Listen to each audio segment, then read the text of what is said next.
everyone. Thank you so much for joining us today on this webinar organized by the law offices of Keshab Raj Seadie. Today we will be going over various aspects and requirements of the H-1B visa. I would like to present to you our main speaker today, the esteemed and incredibly intelligent Keshab Raj Seadie. He has been practicing immigration law for over 25 years and has personally handled more than 75,000 H-1B visa petitions with a 99.9% success rate. He has also handled hundreds of FDNS site visits as well as DOL audits. So just incredibly grateful to have him here with us so that he can share his knowledge. And I'd like to start by giving just a brief roadmap of what we will be talking about. So first, we're going to talk about FDNS site visits. Keshab is going to give a broad overview, and then he and I will do a mock site visit, wherein I will play the role of the FDNS officer, and he will play both, well, first the employer, and then second, he will play the employee. And we hope that this will be very helpful to you all should you encounter these situations in real life. And after that, we will move on to DOL audits. And Keshab will be giving you the broad overview, and then we will dive into some case law. And then to finish it up, we're just going to briefly talk about visa consular processing and 221G of the Immigration and Nationality Act, which are the federal regulations that govern. So I'm going to now hand the floor over to Keshab, and then hopefully after we get through those three main criterias, we will be able to open the floor for questions and answers. So over to you. Thank you. Thank you, Jillian, and thank you everybody for joining us today in our webinar. We used to do live seminar before. Now we're branching out into the webinar, and welcome to all of you. So the H-1B compliance visa program, I'm trying to straighten out my face so it doesn't go too high. So thank you. The compliance of H-1B visas are dealt by three different federal agencies. So you have a USCIS, which approves the H-1B. And along with the USCIS, the FDNS office also may get involved during the adjudication of the H-1B petition while the application is pending, I meant. So once the H-1B is approved, whether these two agencies might have corroborated in finding the facts or the genuineness of the H-1B petition itself, then the file will move to the State Department, U.S. Embassy or Consulate. They will re-adjudicate these applications. They will look into the fact that whether this person is qualified to perform the specialty occupation, which was approved by the USCIS, and whether there is actual job there, either in-house or at the client site. So those matters are again being re-adjudicated by the Department of State through the consulate or U.S. embassies. Once the H-1B employee lands in the U.S., joins the job site or in-house project or client site, at any time, the FDNS can also investigate these cases for the bona fideness of the application itself during the validity of that H-1B. It could be 6 months down the road, 1 year, or even right before the expiration in 3 years. It's just a random. The FDNS site visits are random per se. Most of the site visits are random, but some could come from the employee complaint as well as the DOL or the U.S. Embassy or Consulate itself. So there are so many areas where the investigation can commence. So once the FDNS is done with it, or if the FDNS came and visited you or the employee and found the facts and they reaffirm the adjudication of the petition was genuine, and they let you have the continuation of that H-1B approval. Now another scenario is the Department of Labor, Wage and Hour Division also has an obligation to investigate the H-1B employers to find out whether they are in compliance with the LCA, Labor Condition Application Regulations, what they approved, whether the person is still working at a particular job site, getting a salary or wages being paid for that location, there is no benching, or other, there is no layoff of the US workers, or there is a LCA posting. So LCA posting is a very big issue we're going to discuss in the DOL segment later on. So these are the agencies involved. So most of the time, IT consulting companies are placing the folks at the client side rather than in-house. So the client side, also you need to know how to deal with these people. So what are the obligations as a H-1B employer to notifying the end client or the prime vendor, whoever you're dealing with, letting them know there might be a site visit down the road. And then have you given them enough information? So the good news is every placement, every H-1B worker, most of the time is placed at the third-party client side or the end client in the form of independent contractor. As an independent contractor, the H-1B worker cannot be supervised, managed, or controlled by the end user, which is the end client, by law, because you have signed an agreement, or the prime vendor might have signed an agreement which lays out those conditions of the contract. So the H-1B worker being placed as an independent contractor. But both the FDNS officers and the DOL officers really do not understand that situation. So we need to educate. Maybe some officer will understand, some officer might not understand. So you can produce your contract or a purchase order which lays out the your relationship between the client, how you place the guy as an independent contractor. So that will give you a lot more freedom in dealing with who actually controls the employee H-1B worker at the end client site. So these are the three agencies primarily involved in adjudicating the whole H-1B compliance program, right? So the FDNS part is very, very important, because the DOL part you can litigate in the court. And you can go to ALJ, the wage and hour division officer, whatever decision he made, you don't like it, you can appeal the case at the ALJ, you can go to ARB, you can go to the federal court. So there's so many rooms to drag this thing along and find a justice for your particular situation.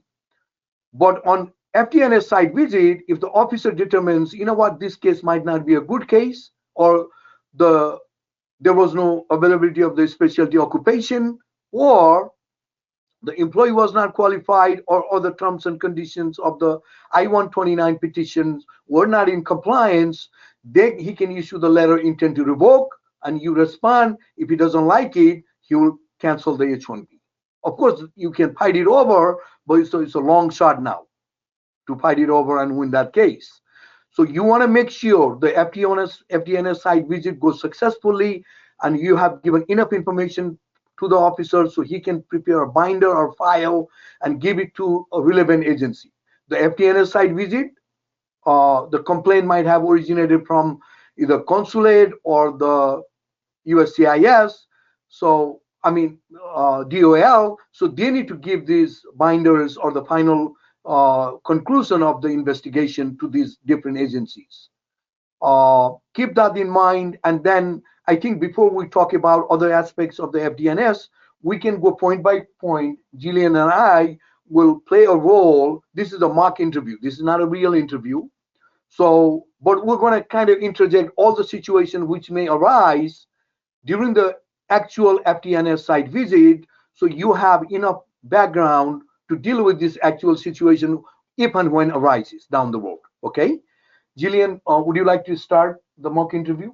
Yes. So thank you. First, Keshab is going to be playing an employer, and I will be playing the FDNS officer. So thank you. I have some questions that I'm obligated to ask when I do these site visits, and I hope that you'll comply with me. Thank you. Thank you, officer. Would you like to see any identification? Yes. Okay, let me get I would like to my- see your ID, and I would like to get a business card from you, Okay. just to moment, make sure please. you're the genuine FDNS officer. All right. Thank Just you. for you to look Thank over. Okay. Thank Okay. you. Thank you for Okay. providing that. You're welcome. I appreciate it. Would you like a lawyer to attend? We don't usually allow that, but in this specific case, since you're a very, an H-1B dependent company and we see your name often. Well, you know what? Thank you. I would like to call my lawyer. He will be on the line. Okay. I appreciate this opportunity. What happens in real life is officer might not tell you, you can call your lawyer, but you can insist, I would like to have my lawyer, because you might not understand the nuances of the questioning being raised by the FDNS officer. So you can ask the officer, will you let me call my lawyer, so the lawyer can rephrase the question or ask me to answer in a proper way so the officer has the right answer. So in that context, you can ask the FDNS officer for the presence of your lawyer, so long as that lawyer filed the H-1B, because there is no time to get a new lawyer, because G28 needs to be there for the officer to allow to participate. So if it's same lawyer who filed the H-1B, your bets are much better in ability to get that attorney on the line. So that will help you to minimize the damages, or if there are some situations where the lawyer can intervene, and not to obstruct the situation or the finding what the officer is trying to find out, but to facilitate, for that matter, but to facilitate the process, the lawyer might be involved. Please continue. So could you please tell me the name of your company as well as the physical address? Well, my name of the company is ABC Inc. It's located at 1123 Main Street, Northtown, Do you have any other branch USA. offices? We have another branch office in Dallas, Texas. Thank you, officer. And how many employees are on staff? And then also I would like to ask how many of those employees are H-1B employees? Well, we have total 50 employees. Out of 50, we have maybe 35 on H-1B and 15 on non-H-1B. Okay. And what type of services do you offer at ABC Inc.? Well, we're software IT consulting company, so we provide both the software customization as well as consulting to various clients throughout the United States. Okay. And I don't need it now, but would you be able to provide a list of clients should that be necessary? I'll be more than happy to do that. Understood. Thank you. Thank you. How many H-1B petitions has ABC Inc. filed in the last 12 months? Well, we have those 35 per se, right? But the same people, 35 people, and might have filed amendment, extension, but about 35 to 45, Okay. somewhere there. And what is the hiring process like? When you receive a resume, what is the next step? Well, we have a, recruitment team, so which solicits the resume from Monster, Dice, and different job sites. And when people apply for these jobs, and we vet them, our multiple people will interview, try to find the right resources, whether this person has the right technology suitable to our client placement, and sometime we might have an in-house product, to whether this person will be able to execute the task in-house, or has the relevant technology, relevant degree. So there are a lot of metrics we evaluate to find out, and then we interview the person. Understood. Thank Right. you. My follow-up question would be, how are the applicants placed in the end client site? What decision process do you make there for who goes where? Well, thank you, officer, for the opportunity to explain this answer to you. What actually happens is, there are a lot of requirements out there in the market. So we have H-1B workers in our team. When the requirements from our clients come in, we try to see, let's see, it's a .NET, Java, SAP, whatever technology client is looking for. We want to pick out the people who have a relevant technology and the relevant background suitable to that client project in our team. And then we're trying to match those folks, and those folks will be interviewed by the end client to see whether they match actually will be able to perform the duties described in. So when we find a situation like this, and then if the guy is on H-1B, we might end up filing new LCA for that particular location and file an amended H-1B petition if the job is not similar to the job we filed before, and the job site is outside of the 50-mile radius from the original job site. So we try to do that. And so once you have placed an H-1B worker at an end client site, how does that worker receive their daily tasks and responsibilities? Well, as I told you before, we are placing each and every H-1B worker as an independent contractor to the client site. So as an independent contractor, my or our H-1B workers cannot be supervised, managed, and controlled by the end client. They have written down a protocol or contract which has been signed by both the parties. And then they are claiming this worker as an independent contractor for the Internal Revenue Code purposes as well. Having said that, now what happens is because he is our worker, we are controlling him, so he reports back to us. So we have a manager in our company who gets the feedback from these workers every 2 weeks or sometime once a month. By most of the time it's over the phone, and if he has a problem executing the project, he will call us maybe even 2-3 times a week, and we help him out. We give him the knowledge and know-how. We put the right resources to help him so he has an ability to execute the project. So this is how we function, but he reports directly to us, and the end client cannot manage our employee. Okay, and you said weekly interaction with the H-1B employee? Yes, that is correct. Either weekly or bi-weekly or sometime even monthly, because if there are no issues, and he also submits a timesheets. So he gives us every month or bi-weekly, he sends us a report saying that these are the things, these are the hours he worked at the particular client site. But whether he works there or not, we have an obligation to pay the H-1B salary as agreed on the LCA and the I-129 pays 5. So we pay we pay regardless, even if we do not get the time sheets, we still pay him. So, but there are metrics here, right? So he reports back to us, we pay the salary, we manage, control entire activities of this employee. Understood, thank you. Could you tell me, please, what specific project the beneficiary that we're in question today is working on? Well, he's located, he's been sent to Apple Orange company to work there as a software developer, right? On behalf of the ABC company. So he is responsible for designing, developing, testing, coding various applications using .NET technology. And he also helps to implement the product, troubleshoot, and modify. So those are his job duties. Okay, Thank understood. How many other ABC Inc. employees are also placed at Apple Orange?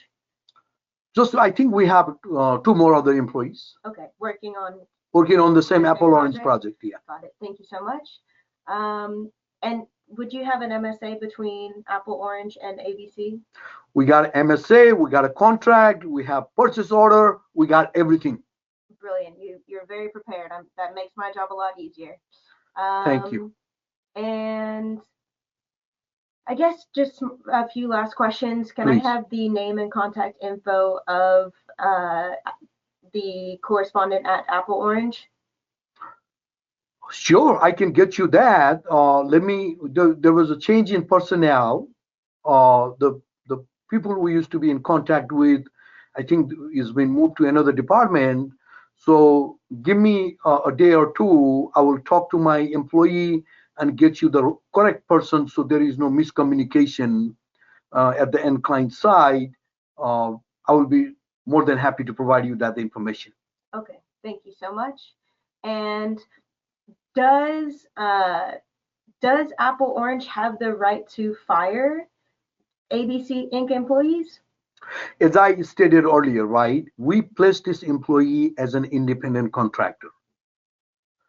As an independent contractor, the end client cannot, Apple Orange cannot manage, control, supervise, or hire, fire, train, or do whatsoever related to the employment indices. Those all activities are controlled by company ABC. Our company does that. Okay.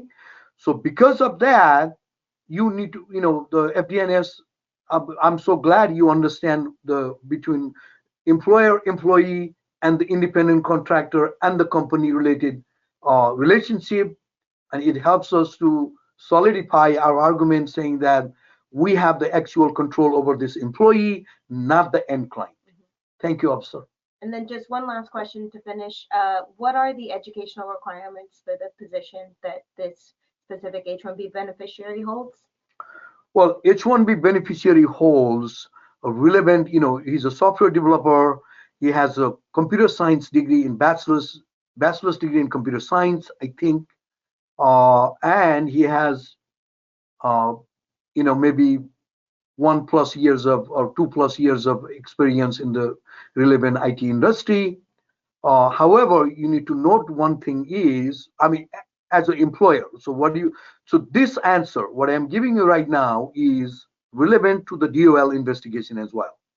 Because your employee, H-1B employee, might have a master's degree or as PhD in computer science. It really doesn't matter.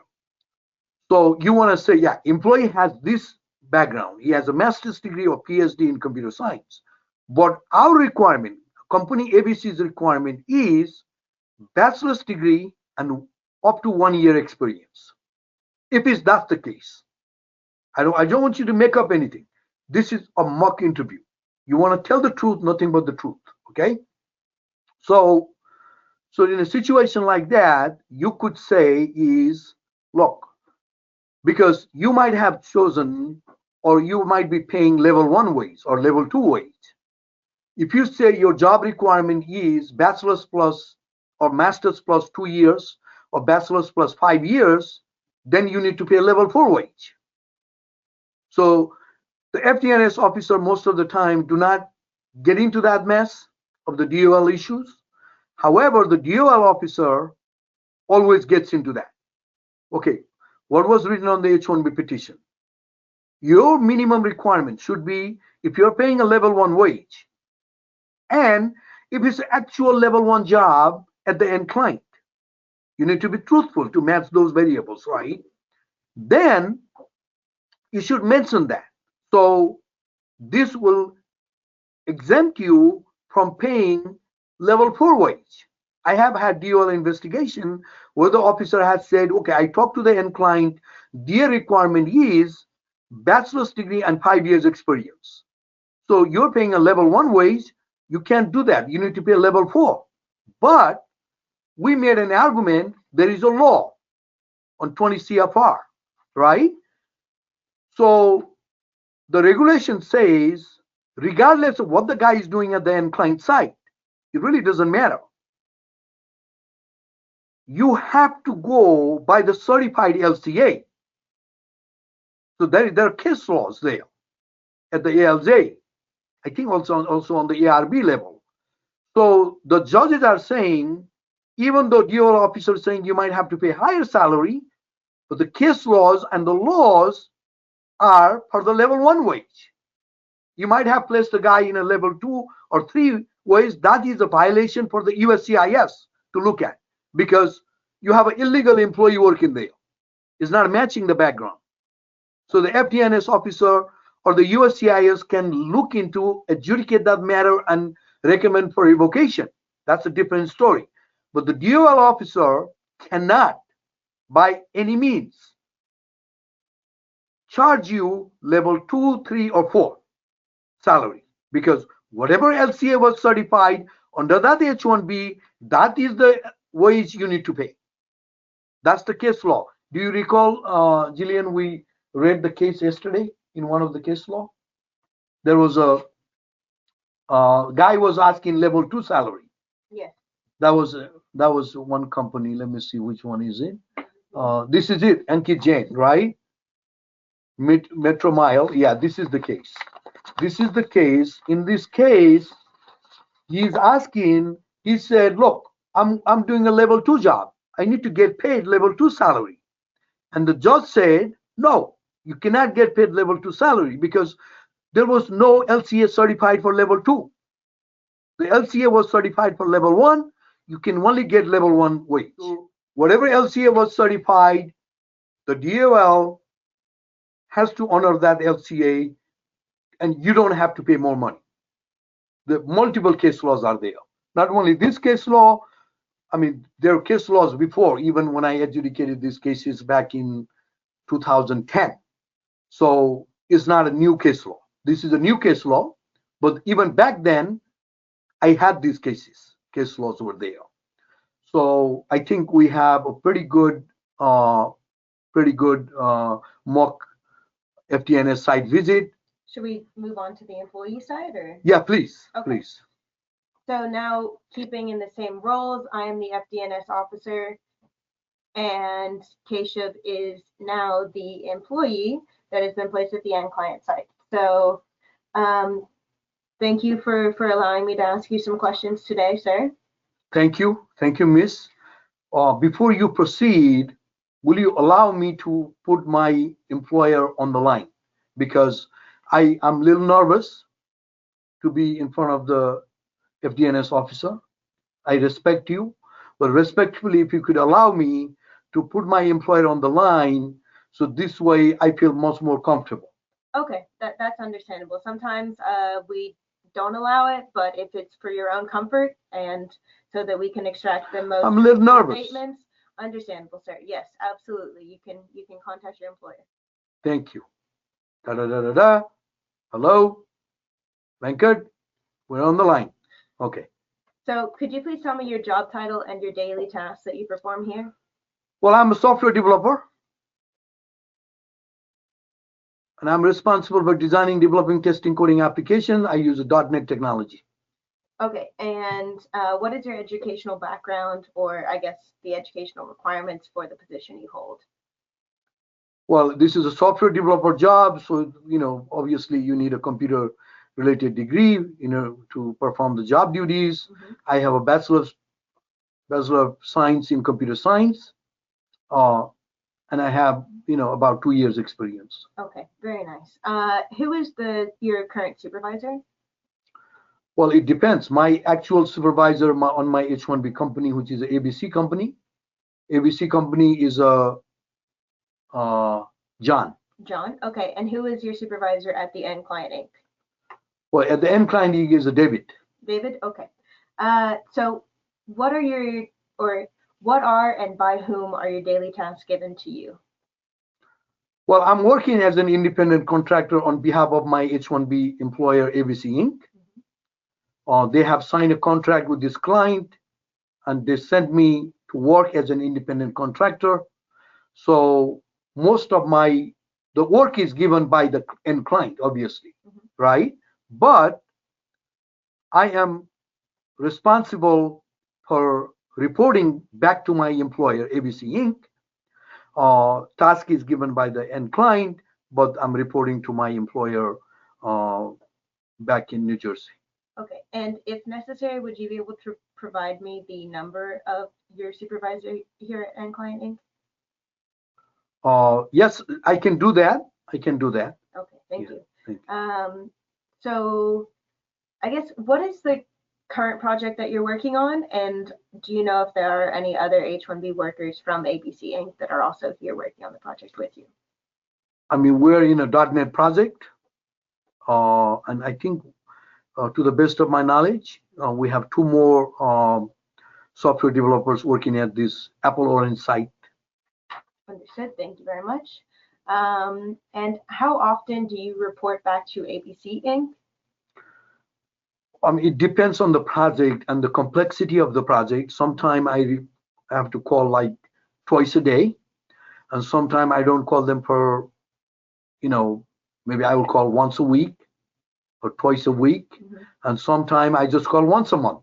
If the project is going smooth, I don't have any problem. I'm executing my duties, but I report and I also submit the time sheets. Okay, so you report when necessary, but Yes. You are in communication with ABC Inc. Yes. Great, thank you. Thank you, officer. Do you have any supporting evidence verifying your employment with End Client Inc.? I don't keep those documents. The only thing I have is I have the badge. I can give you copy of my badge. Yes, please. Thank you. Yeah, but you need to ask those documentation with my employer ABC Inc. Okay. And does End Client Inc. have the right to fire you?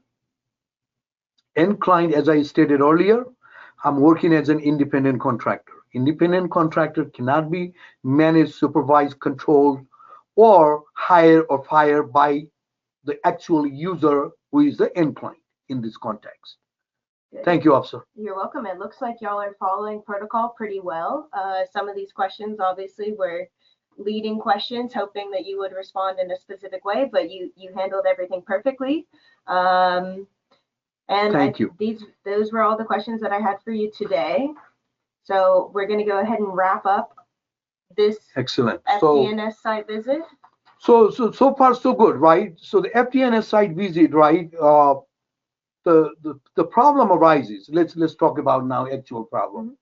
What happens is most of the time these are unannounced site visits. Officer goes directly to the client site, Apple Orange site, and he asks for so-and-so employee. So-and-so contractor. And sometimes if it's a big bank or something going on, they might have a protocol. They might not even allow to see them. And they have to make a phone call or some other means they need to get to them, right? So a lot of times the problem arises because you haven't shared as a H-1B employer.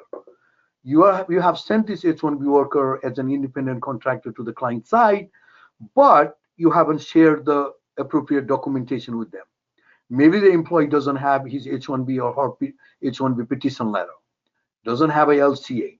What is the code? What are the job duties? And then employee actual job duties might sound like something else. If software developer job duties, as I stated earlier, is research, design, develop, test code applications. But then in actuality, when the end client manager tells the FDNS officer what the guy does, it sounds like maybe a data scientist. So there is a discrepancy between the LCA, which was filed for the H-1B as a software developer, and the actual user who is using the services of this contractor in a different capacity. So there might be a mismatch in the job duties because officer is reading your H-1B petition letter. In actual life, the job duties might be software developer, but it sounds like something else. So there is always a discrepancy there. So in order to avoid this trap, always my recommendation would be try to send this H-1B petition letter, LCA to the end client and the employee both. So they are knowledgeable, and then let them know there might be a site visit.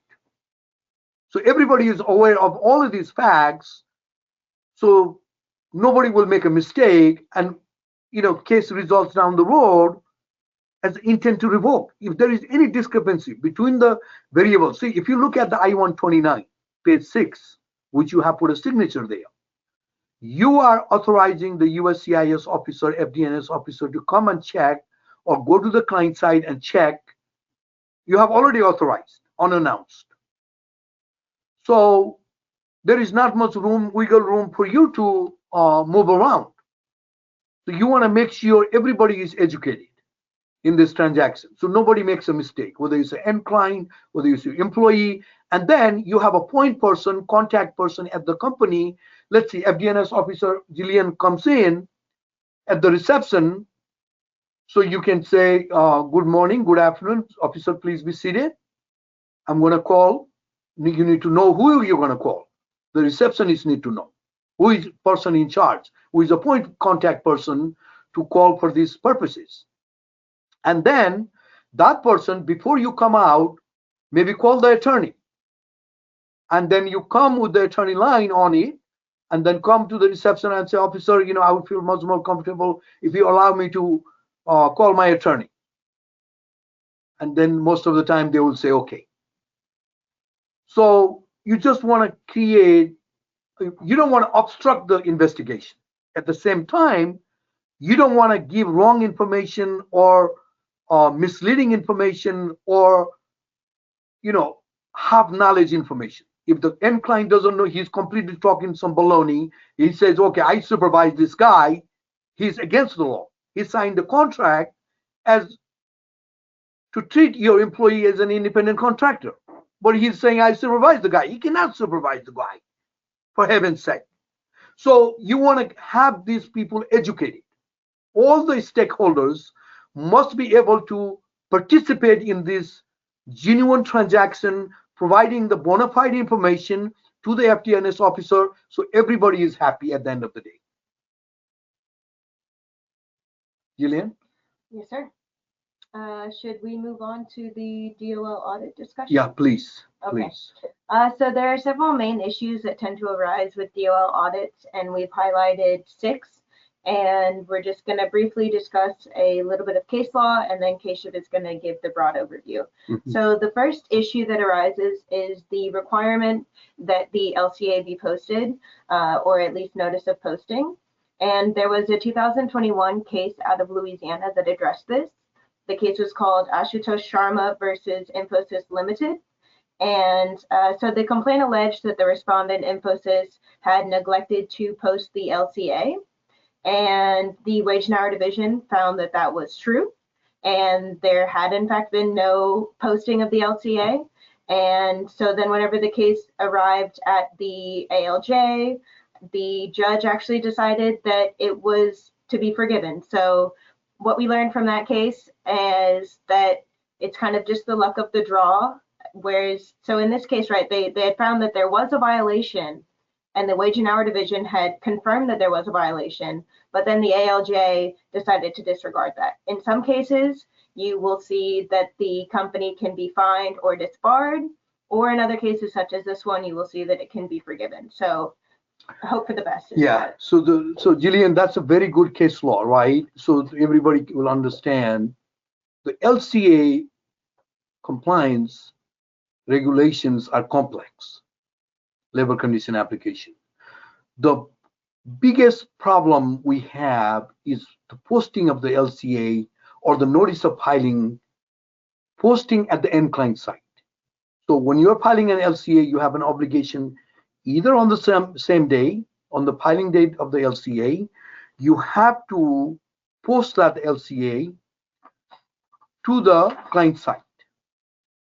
And a lot of times, the client is not allowing you to post it, or you don't even have access to the client because you're going through 2, 3 different tiers of vendors.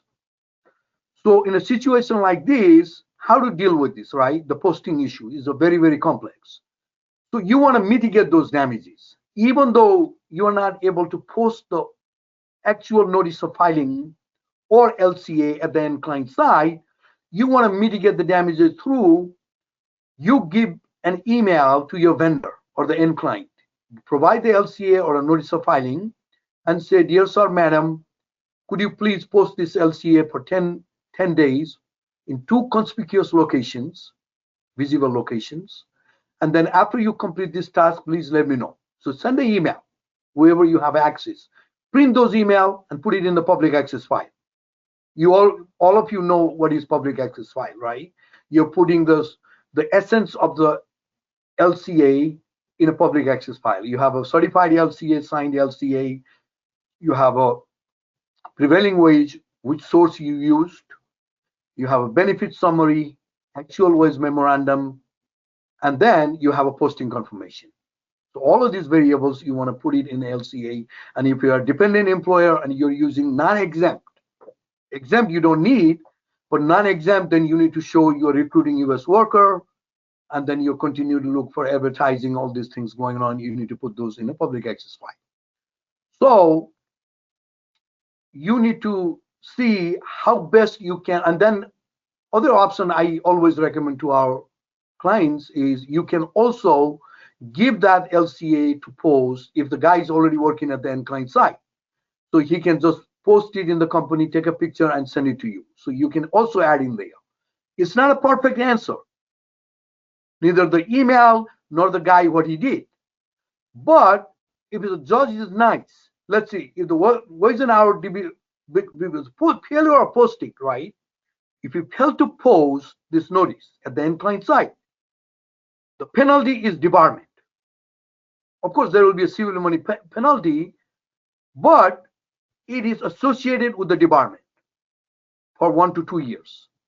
That's a deadly sentence for the H-1B dependent company, because you can file H, you can file L, you cannot file perm and green card also. So all the things are gone. So you just want to make sure you are doing everything possible, and then you need to appeal the case. So when you appeal, as Jillian said, a lot of judges are sympathetic. So if we look at this case, right? Let me see which was the case here. This was the case, Administrative Wage and Hour Division versus Broadgate Inc. So in this case, very funny thing happened, right? The Wage and Hour Division found every single violation with this company. It says he failed to pay back wages. Failed to pay the wages, you need to pay back wage. That was one penalty they imposed.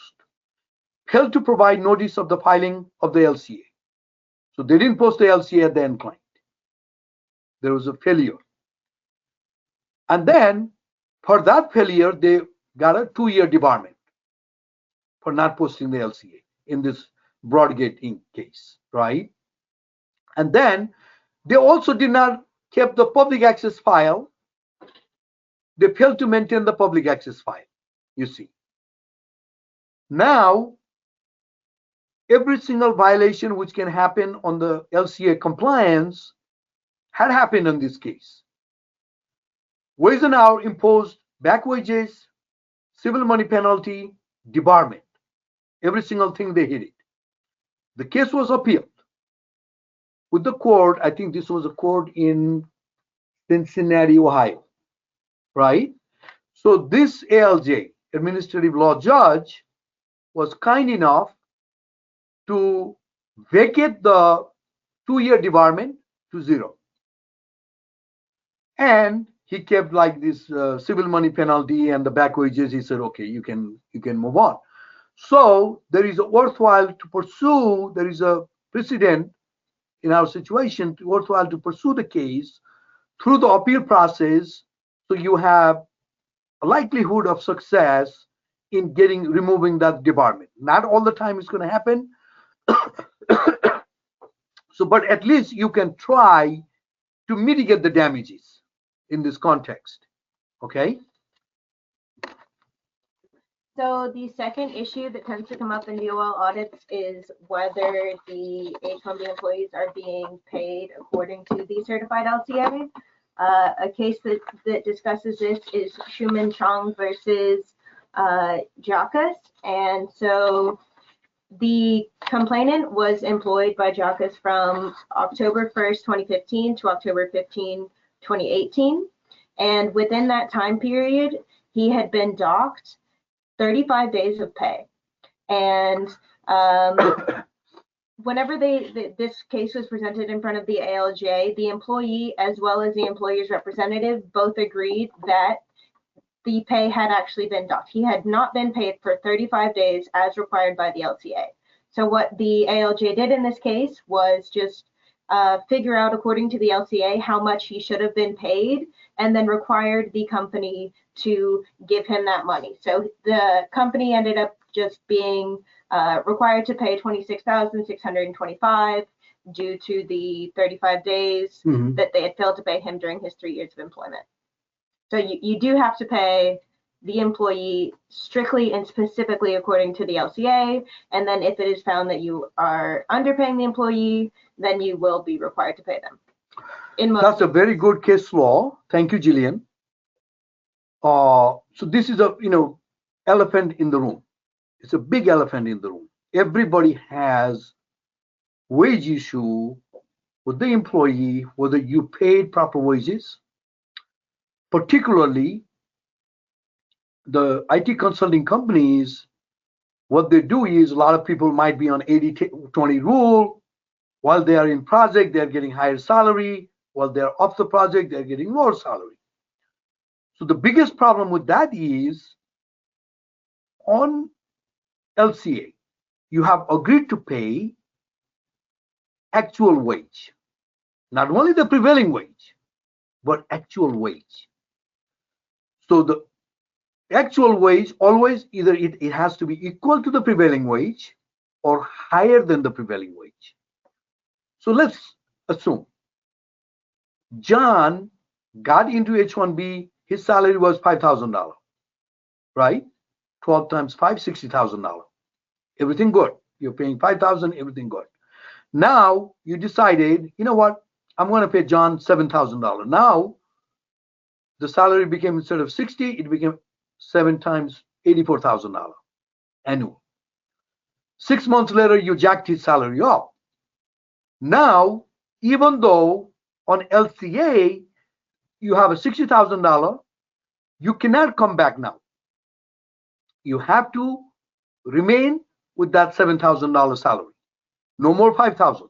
You can't just decide, okay, today I'm going to go back. If it was converted as a salary, actual salary.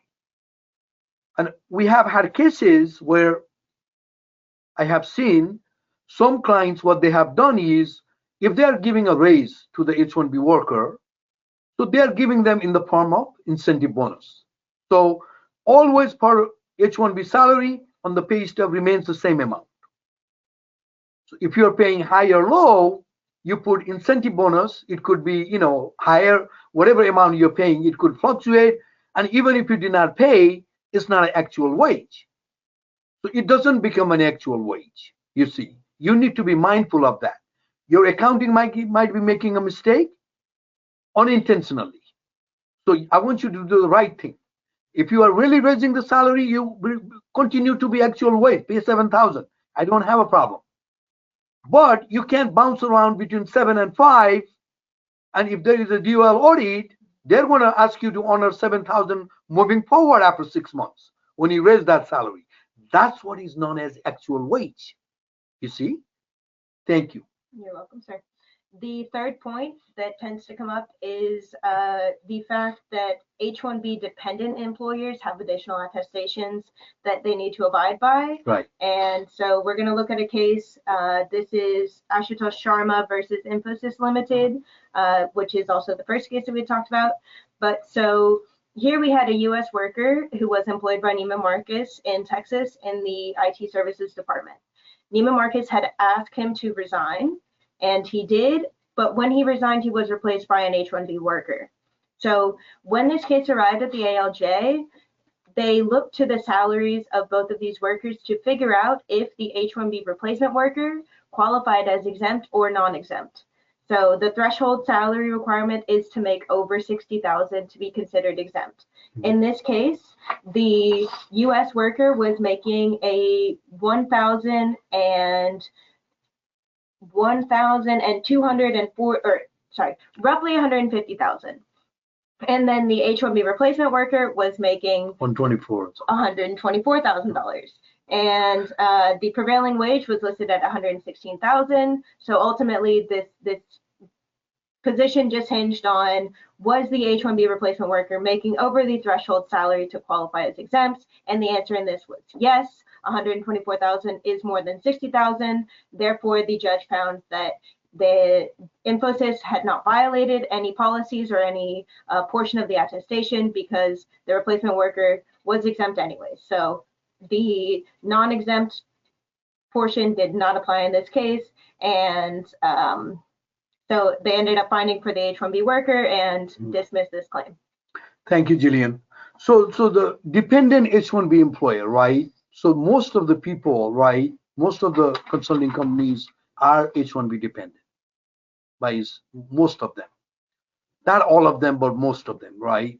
So when you are an H-1B dependent employer, if you are employing H-1B workers who have a less than master's degree in a relevant field, or you're paying them less than $60,000.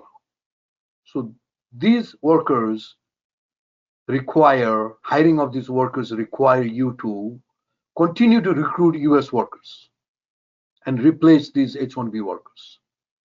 That's the non-displacement rule. And then you cannot displace the US worker also. So that you want to find a solution to fill with the US workers whatever needs you have. So if you decide to comply with these laws by paying $60,000 or hiring only folks who have a master's degree in a relevant field. If it's a computer job, it has to be computer science, computer engineering, MIS, or related degrees, right? Then you are fine.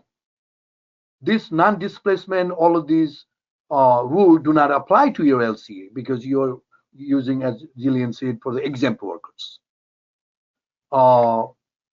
So in the particular case, in this case, also, if you look at Jillian there, so this case also has a situation where the employee wanted to get level 2 salary, even though he was on level 1 H1. And judge said, no, you need to go by the LCA, not what type of work you are doing. So that was another example case law was set up in this case. It was a Neiman Marcus case, right, Jillian? Yes, sir. Okay. So the fourth point is the obligation to pay back wages due to improper termination. So this case is Ankit Jain versus Metro Mile. And so essentially, Jain was arguing that he had not been properly terminated by Metro Mile, and therefore he was owed back wages for the period of time in which between, I guess, whenever he was fired from Metro Mile and when the actual H-1B was, or for the duration of his employment. So a bona fide termination can require, or actually does require, has three requirements to be done effectively. The first one is that you must expressly terminate the employee relationship with the H-1B worker. So you need to let the worker know that they are fired. The second requirement is that you notify USCIS that they have been fired. And then the third is that you offer to provide them transportation back to their home country. And so in this case, what the judge decided was that while those three requirements are crucial, there are other ways to effectuate a bona fide termination. And this was done in this case because USCIS, so the H-1B petitioner, was employed by Metro Mile and then actually switched to a different employer. And because the ALJ held that because USCIS had approved his change of employer, he was no longer, that did effectuate the bona fide termination. So he was not owed any back wages by Metro Mile because he had already switched to another employer. So the goal of this policy-wise is to not allow for double dipping, right? We don't want the H-1B worker to be able to be paid by Metro Mile at the same time as being paid by his new and current employer. Brilliant. Brilliant. Very good presentation. So most of the time, right, on all of my investigations with the DOL primarily has been back wage issue. And then improper termination of the H-1B workers. Because the company did not notify the USCIS, as you said. Company did not notify the employee properly. Record wasn't kept properly. No email was sent. and written transportation ticket wasn't provided. So all three situations. So what happens is, let's say you terminate the employee in the month of January, but it was an improper termination. Employee is just hanging around in the US, or he went back to, there was a case who went back to Thailand, another case law. So he filed a complaint from Thailand saying that it was an improper termination. So this company in Atlanta had to pay for 9 months back wages, even though worker already left the country. It was obviously he's not going to be here. He was out of the country. He cannot work. But because there was an improper termination, there was a back wage issue. So it is so critical. The day you terminate the H-1B worker, or the H-1B worker resigns from the job, you make sure to do these three things, as Jillian outlined. First, either you get an email, resignation email from the employee, or you send the email of termination email to that employee. And if it is possible, let him sign a document if he's in-house, if he's sitting there, saying that, yes, he has received the offer of return transportation ticket, but he will not go back, or whatever he doesn't need it. One form or the other, you want to acknowledge that, or at least send that offer by email if it's outside of the office, right? But you got to document this, every single thing. Then you're going to send the termination notification along with the H-1B approval copy and a letter saying that this employee is no longer working with us and would like to withdraw this H-1B to the USCIS, which approved that H-1B petition. So the address is on the I-797 with the approval has it, whether it's a Vermont, 75 Lower Walden, California, whichever approved the case. You send the case out to that USCIS office, either by certified mail, return receipt requested, or FedEx, and keep all of those documentation in the public access file. So you have a record in case there is other investigation going on, and then the officer would like to see, they would like to have a proof of appropriate or bona fide termination. You have all the documentation to back it up. So keep that in mind. Okay. And then thank you. The last 2 points are fairly self-explanatory considering what we've told you so far. But so the fifth issue that we tend to run into in the DOL audit is just the fact that you have to place the H-1B worker at the client site as per the LCA, and they have to be performing the underlying job duties that are listed on the LCA. Thank you. So now what does that mean, right? That's a very plain and simple questions, but at the same time, the LCA has a lot of variables there. So each time you got to pay attention when there is a change in the job site. Is it outside of the 50-mile radius from the original job site? Is it the same job title as the very similar job duties in the new client site? Now, what is your obligation there, right? If it's within 50-mile radius, same job, software developer, everything is same. Now, what is your obligation, right? Do you need to file an amended H-1B petition, or you can just post the LCA, the notice of filing, at the new job site and get a verification of the posting? So if you fail to do that, that 50-mile rule is not being honored. So keep that in mind. 50-mile rule, in order to be effectuated, you must post the new notice of filing, the LCA notice of filing, to the new job site and get a verification of that posting, 10-day verification, 2 conspicuous places from that new client on a same or similar occupational category with a similar job, then on similar salary. Then the salary should not be spiking up also. Then the level of wage goes up, maybe the responsibilities would change. So you got to have all of these T's crossed to that client site. And if you have lacking something, just file an amended petition to be on the safe side. If you cannot get that, posting done from the end client. Keep that in mind. Thank you.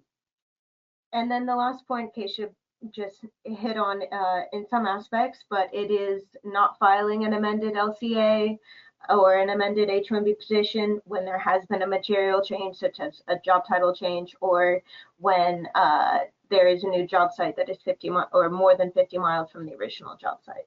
So if you have anything else to add? Well, you know what I just discussed, right? Those issues, it's always a problem, right? I mean, a lot of people are working from home.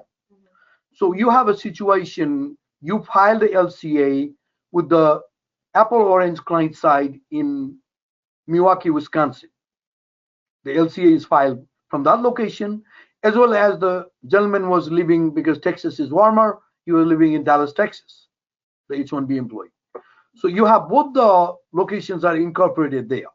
However, now the guy is moving to California, another job site.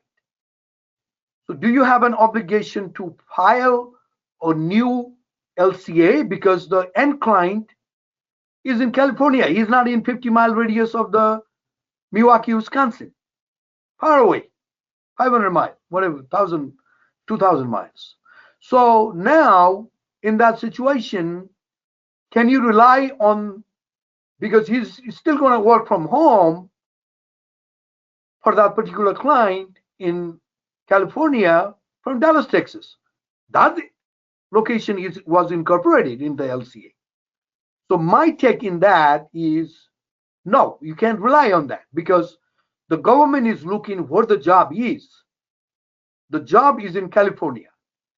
So you cannot get paid a Texas salary while working in California. And the government needs to know there is a H-1B worker coming into that job site. That's why they require you to post the LCA at the end client. So the Apple Orange company has an obligation to file a new LCA, post that LCA in the new job site, and again incorporate the employee's home address in Dallas, so long as remote work is allowed or work from home, then move forward. You see, I gave a lot of lambo jumbo situations here. Hope I haven't confused you enough yet, but we can always discuss this matter in the future. Thank you. So if you're ready to move on from DOL audit to visa consular processing, sure, then we can get into that. So Keshav's now going to give you a broad overview of the visa consular processing, as well as the INA section 221G that governs it. So okay, so congratulations, your H-1B is approved, but the guy is in India, right? You still, so H-1B is approved, you use the end client letter. Now H-1B was filed in June. Now this is October. The guy went for visa stamping, let's say in September. There was RFE, all the drama took place. Finally, the H-1B is approved. Now we're going to move forward to the embassy or consulate in Hyderabad, right? So the consulate would like to see an updated end client letter, a contract, PO. There is a possibility. Or maybe the guy is eligible for Dropbox. Maybe we don't have to go through this headache. If he has a B1 beauty visa or any H4 visa or any other visa whatsoever within past 2 years, that person would be eligible for Dropbox at this point of time. So now, first thing is you got to make sure you educate your employee, give the H-1B petition, LCA, supporting documents, and do a mock interview with this employee. Maybe what are your job duties? What are you going to do in the US? Okay, who is your end client? Where are you going to go to work? Who is going to supervise, manage, and control your employment? So all of these indices of employment associated with the H-1B sponsor must be educated to the person who is coming to the US to work. So the officer at the consular office has very little time, let me tell you. Most of the time, they are going to be talking less than 2 minutes. Maybe he will ask you 3 to 4 questions max. In our L1A, L1B cases, same situation. These ask open-ended question. If he's not able to prove he's a executive managerial personnel within that open-ended, very limited amount of time, case will be denied. Even though USCIS approved the case, officer is not going to believe this guy is a material for that. Same situation happens with the H-1B workers. So the workers should be, the officer asks, what are you going to do in the US? So he should be able to say, I will be working for so-and-so company and so-and-so client project or in-house, and I will be designing, developing, testing, coding application using .NET technology, SAP, Hadoop, R, whatever technology you're using. So you want to give a reasonably satisfying answer to the officer, so he leaves you alone and moves to the other candidate. So those, and then they're also looking into the fact that whether this guy is eligible or qualified to perform the duties. Maybe when he is talking, officer feels, even though he might have a MBA or BCom, and he gave 6 years experience later, it was combined and got a evaluation for the officer. When he interviewed, he doesn't sound like a techie guy. So in that scenario, there might be a 221G again. Or company is written as a 123 consulting company, right? And you said the guy will work in-house in an IT project. Your name and the product do not match. So officer is going to issue 221G. A consulting company is not normally going to have the product. And then they have a team of people to do a background check on your company. They have a Dun & Bradstreet background check, as well as the folks can check your background in the internet, your company's background. So, or your website, what product you deal, you say, okay, we provide cutting-edge IT consulting services. So all of these indices of non-product user company might also result into 221G. 221G is not a denial. They're just trying to verify certain information, whether it's related to the availability of the specialty occupation at the end client site. They want to see end client letter, contract, and PO, or you said the folks are going to be working in-house. They want to see what kind of product you have, who are your clients, checks written by the client to you for those services or the product. So they just want to see a bona fideness of this transaction. So you need to be mentally prepared to deal with these issues and then give the appropriate answer so the officer can, move forward and issue the visa. Okay. Right. Any other questions so far? Should we open the floor for questions? Yeah, please. Okay. There should be a space for you all to type in questions. If you have any that you would like to ask us, please go ahead and do that now, and then we will be responding. Is it open for the space? Yes, let's see, where's the mouse?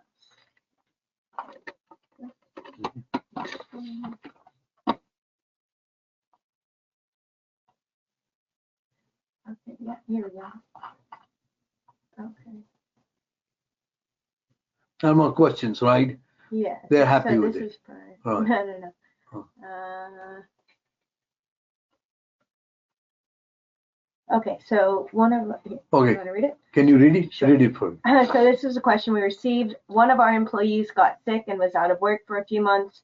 After he came back to work with reduced hours, are we required to file an amendment to change his H1 to part-time, or will we be okay even though he will be paid less than LCA wages?